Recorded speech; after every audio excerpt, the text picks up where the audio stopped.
Welcome to battle number 5 of week number 3 of the FnF Victory Road Draft League. This battle is going to be pitting Colin's team, which is Blitz City Haxorus, versus Emberhoof's team, which is Rio Grande Rapidash. As a reminder, the Mega Pokemon available in this battle is Mega Lopunny on Colin's team. Additionally, we have Z Pokemon, Z Any Tapu Koko on Colin's team. We also have Z Attack Crocodile on Emberhoof's team.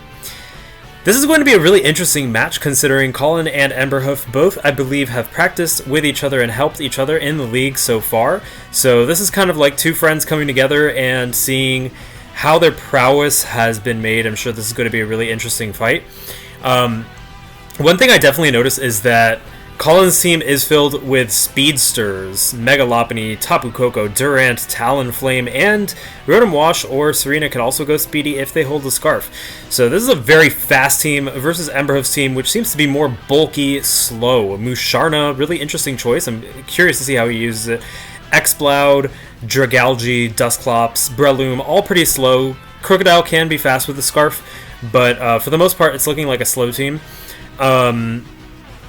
I think that dynamic's going to be really interesting. Colin has a lot of really strong wall breakers, and that's going to be something that Ember's going to have to account for. It'll be difficult for him to switch in. I do see Dusclops being able to switch into some Pokemon. Certainly Dragalge into Rotom Wash. Whereas Ember seems to have a lot of hard-hitting Pokemon or bulky Pokemon. Colin is going to have to really try to go and wall break through these Pokemon. Durant setting up Hone Claws can be something we might see. Mega Lopunny can really wall break with the combination of Fake Out and Return. So this is going to be really interesting. I'm curious to see how this bulk versus slow bulk versus fast sweeper or wall breaker dynamic plays out. So without any further ado, let's go ahead and take a look at the battle. So we get Pájaro Loco, the Tapu Koko, versus Musharna.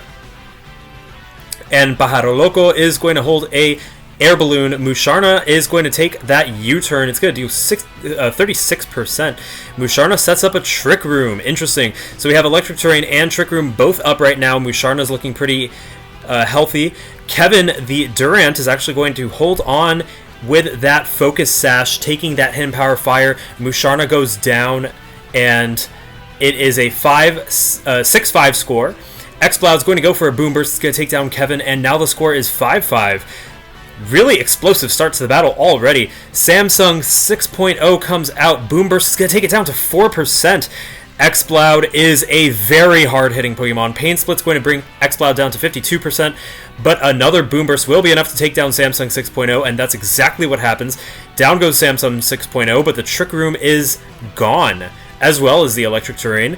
Easter, the Mega Lopunny, is going to come out. In comes Dusclops to try and wall Mega Lopunny. Mega Lopunny does get scrappy, so it can hit Dusclops with a Fake Out, and that's what happens. But it's not going to do that much damage. This Dusclops very bulky, especially with Eviolite.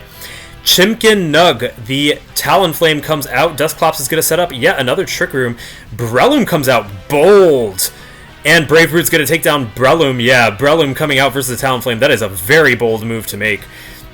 We could see Exploud come out again, though, with those very strong Boom Bursts. And indeed, we do. Exploud comes out. A Boom Burst is going to take down Chimkin Nug, the Talonflame. Serena comes out. Real Queen, the Serena. Boom Burst hitting hard, taking down Real Queen, the Serena in one shot. Mega Lopunny does have the ability to use Fake Out to stall out this last Trick Room turn, but Dusclops is going to come out to be able to set up Trick Room and stall out that Fake Out. And indeed, that happens. Fake Out allows Dusclops to be pretty comfortable. Return's going to do big damage, 37%, but Trick Room is up once again. Dusclops is able to burn Easter, the Mega Lopunny, with Will-O-Wisp, so Return is not going to do that much damage. Score is 2-4. In comes Dragalge. And Easter, the Mega Lopunny, goes for the Return yet again. Dragalge is sitting pretty comfortably, though, at 77%, only takes about 30%. Sludge Wave, going to do big damage versus Easter the Megalopony. Return, taking Dragalge down to about 50%, but because of the burn, Easter has 1% left, barely hanging on. Sludge Wave, that move is going to be what takes down Easter, but Trick Room is going to go back up. Will Dragalge be able to live a move from Tapu Koko in order to Sludge Wave once more? That might be able to take down Pájaro Loco in one hit. Ironhead's going to do 26%. Will the flinch happen? No flinch. Sludge Wave is going to take down Pájaro Loco, and that is the game. It's a 4-0 victory for Emberhoof and his team, Rio Grande Rapidash, over Colin's team, which is Blitz City Haxorus. And this was a really interesting battle. Emberhoof using Trick Room really, really nicely to his advantage. I think that he did a really good job with that, especially being able to wall break through the rather frail team that Colin had. Colin's team did have speed as an advantage, but because of their frailty, once xCloud was able to go under a Trick Room, it really, really excelled. So, very strong performance by Emberhoof. Colin did have some good sets, but I think the Trick Room really was his downfall. I think Megalopony maybe could have been used to stall out the Trick Room a little bit more with Fake Out to get rid of some of those turns, but Dusclops did seem to be a big problem for it. But overall, really good match, and once again, 4-0 victory for Rio Grande Rapidash. This is Week 3, Battle number 5. Tune in for more matches coming up of Week 3. This is Noel from Sun and Friendly, and I'll catch you then.